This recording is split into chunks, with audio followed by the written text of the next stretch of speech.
Dear students, अजीज़ तलबा व तालिबात, अस्सलाम वालेकुम and welcome back to my YouTube channel. आज के इस वीडियो में हम अपने टेक्स्ट बुक का लेसन प्ले के सेकंड पार्ट के मार्जिन क्वेश्चन और इंग्लिश वर्कशॉप के क्वेश्चंस को समझेंगे और सॉल्व करेंगे।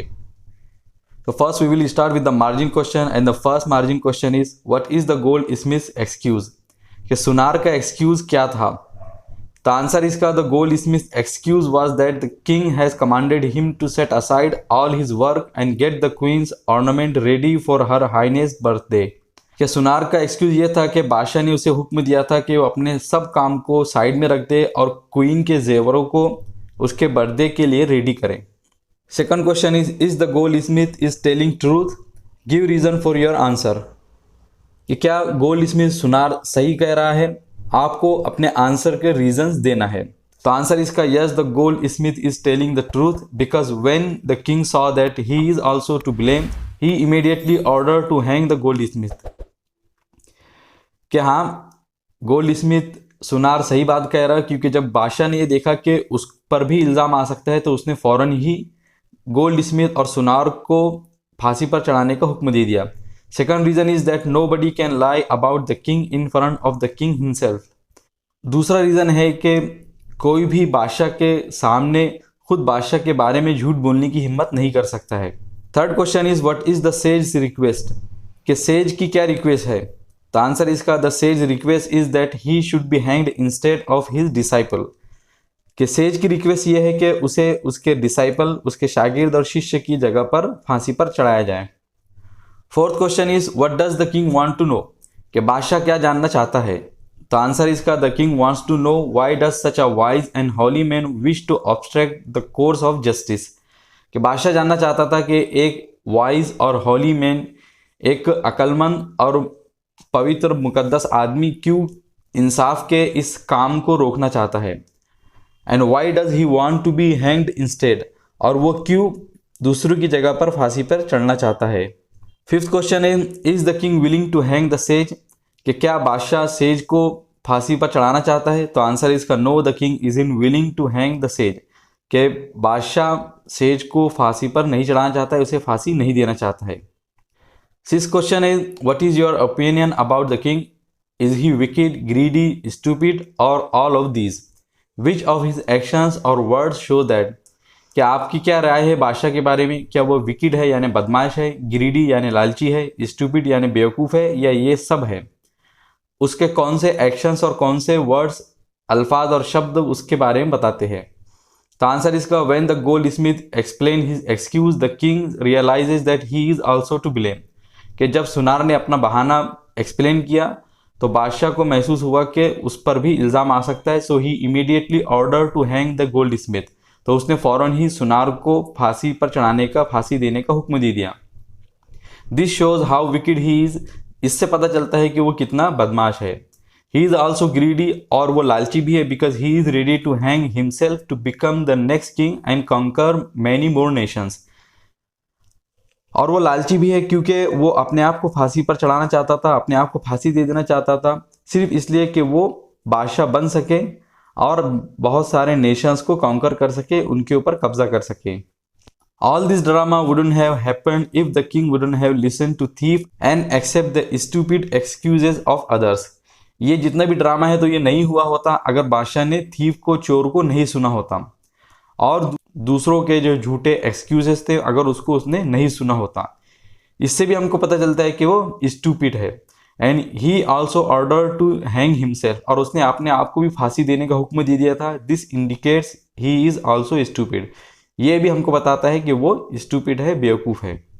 तो इस तरह बादशाह विकेड भी है, ग्रीडी भी है और स्टूपिड भी है। Now we will start the English workshop question, and the first English workshop question is list the characters that appear for the first time in this part of the play। क्या आपको वो characters की list बनाना है जो इस part में play के आए हैं। राइट 1 और 2 lines about each of them, उनके बारे में 1 या 2 लाइन आपको लिखना है। तो आंसर इसका फर्स्ट है गोल्ड स्मिथ। गोल्ड स्मिथ पहली बार आया है। He is the first character who didn't lie, कि ये पहला कैरेक्टर है जिसने कि झूठ नहीं बोला था। And gave a true excuse, और एक सही बहाना दिया था। अभी तक हम जितने भी कैरेक्टर्स को देख रहे थे तो वो सबके सब एक दूसरे पर झूठा इल्ज़ाम लगा रहे थे। लेकिन गोल्ड स्मिथ एक पहला कैरेक्टर है जिसने पहली बार कोई सच्चा बहाना पेश किया था। सेकंड है द हैंगमैन, यानी जल्लाद या फांसी पर चढ़ाने वाला। ही हैंग्स द कन्विक्ट्स, वो गुनहगारों को फांसी पर चढ़ाता है। And follows the king's order without knowing the reason, और बादशाह के हुक्म को मानता है बगैर किसी रीजन के जाने हुए। थर्ड है sage, a wise learn man who knows how to handle a stupid. Sage एक अक्लमंद और पढ़ा लिखा आदमी है जो कि जानता है कि किसी स्टूपिड को, किसी बेवकूफ़ को कैसे हैंडल किया जाए। Second question is say whether the following sentences are true और फॉल्स, कि नीचे आए हुए सेंटेंसेस सही है या गलत है, ट्रू है या फॉल्स है, आपको बताना है। तो ए है the gold Smith blame the king for delay in his work, के सुनार ने बादशाह को ब्लेम किया था अपने काम की देरी की वजह से, तो ये सही है, ट्रू है। बी है the king thought that the goldsmith had a good reason to delay the daughter's work, कि बादशाह ने यह सोचा कि सुनार के पास में डॉटर के काम को डिले करने का एक अच्छा बहाना है, अच्छा रीज़न है। ये फॉल्स है, गलत है, क्योंकि अगर उसको लगता कि ये सही है, अच्छा बहाना है, तो वो उसको फांसी पर चढ़ाने का हुक्म नहीं देता। सी है the gold Smith was hanged, कि सुनार को फांसी दी गई, ये फॉल्स है, गलत है। डी है the noose did not fit the goldsmith neck, के फांसी का फंदा गोल्ड स्मिथ सुनार के गर्दन में फिट नहीं हुआ, ये ट्रू है, सही है। ई है the noose did not fit the disciple's neck, के फांसी का फंदा शागिर्द शिष्य की गर्दन में फिट नहीं हुआ, ये फॉल्स है, वो उसकी गर्दन में फिट हो गया था।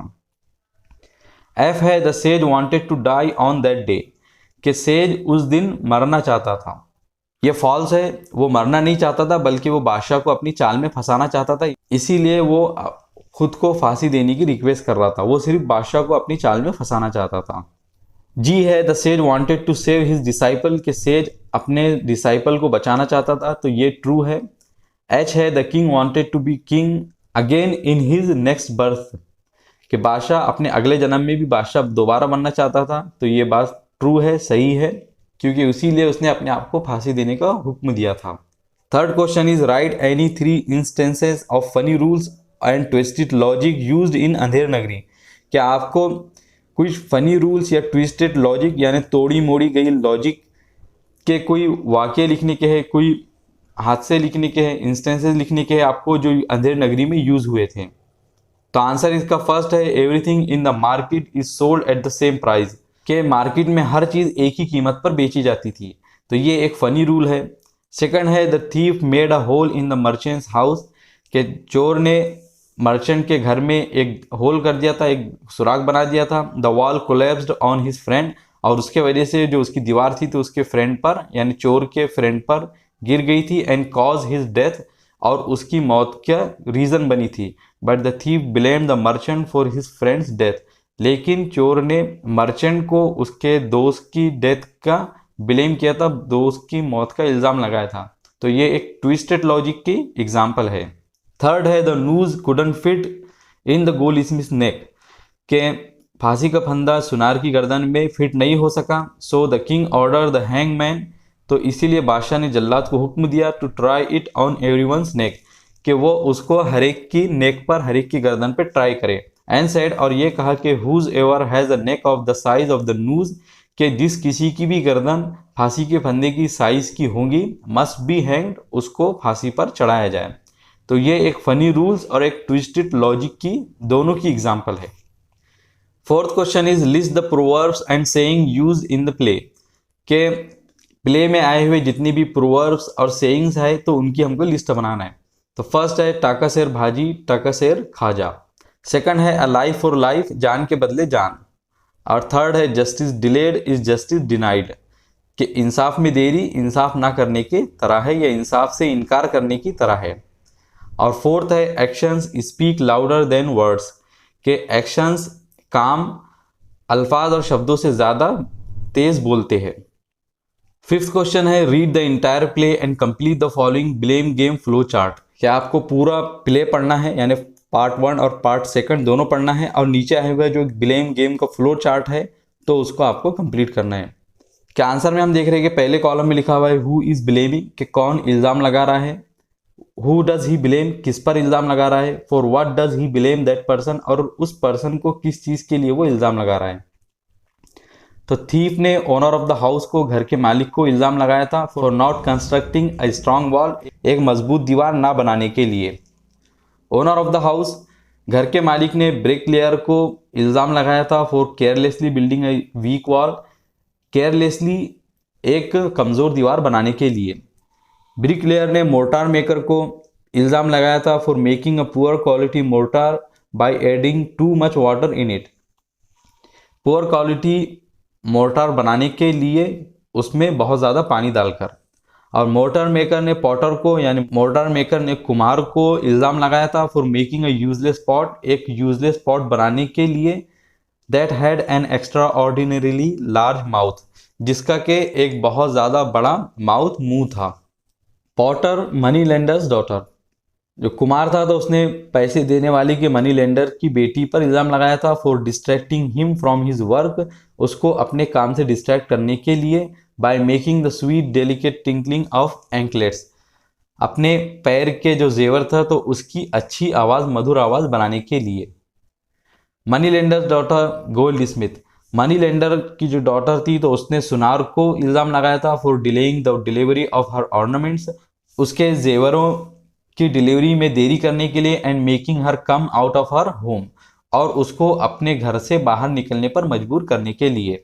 Gold Smith king, goldsmith ने बादशाह को इल्ज़ाम लगाया था for ordering him to set aside all the works, goldsmith ने बादशाह को इसलिए इल्ज़ाम लगाया था क्योंकि उसने उसको हुक्म दिया था कि वो अपना पूरा काम, जितने भी काम है तो उसको साइड में रख दे, and make the queen's ornament, और क्वीन के ऑर्नामेंट्स और जेवर को तैयार करे, रेडी रखे।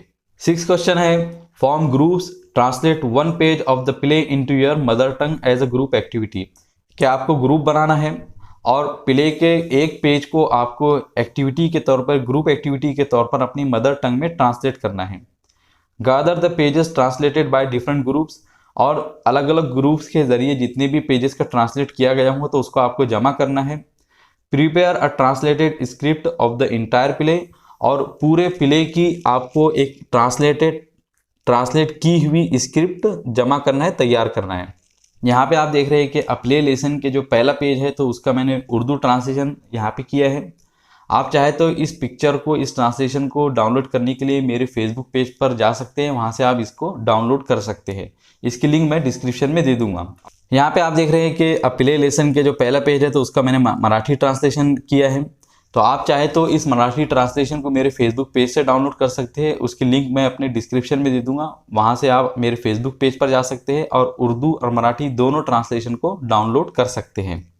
अब इस लेसन में लैंग्वेज स्टडी बाकी है, लेकिन लैंग्वेज स्टडी में बहुत ज़्यादा समझाना है तो इसलिए मैं इसके लिए एक सेपरेट वीडियोस बनाऊंगा। तो आज की वीडियो में बस इतना ही है। मुझे उम्मीद है कि आप लोगों ने इस वीडियो की मदद से प्ले लेसन के पार्ट 2 के मार्जिन क्वेश्चन और इंग्लिश वर्कशॉप के क्वेश्चन को समझा होगा और सॉल्व किया होगा। और लैंग्वेज स्टडी के क्वेश्चन है तो उसको मैं अगली वीडियो में एक्सप्लेन करूँगा और उसके आंसर्स बताऊँगा। तो अगर ये वीडियो आप लोगों को अच्छा लगा हो तो इसे लाइक कीजिए, अपने फ्रेंड के साथ में शेयर कीजिए, और इसी तरह की इन्फॉर्मेटिव और एजुकेशनल वीडियोस के लिए हमारे चैनल को ज़रूर सब्सक्राइब कीजिए। मिलेंगे आपसे अगली वीडियो में। I will see you in my next video. अस्सलाम वालेकुम।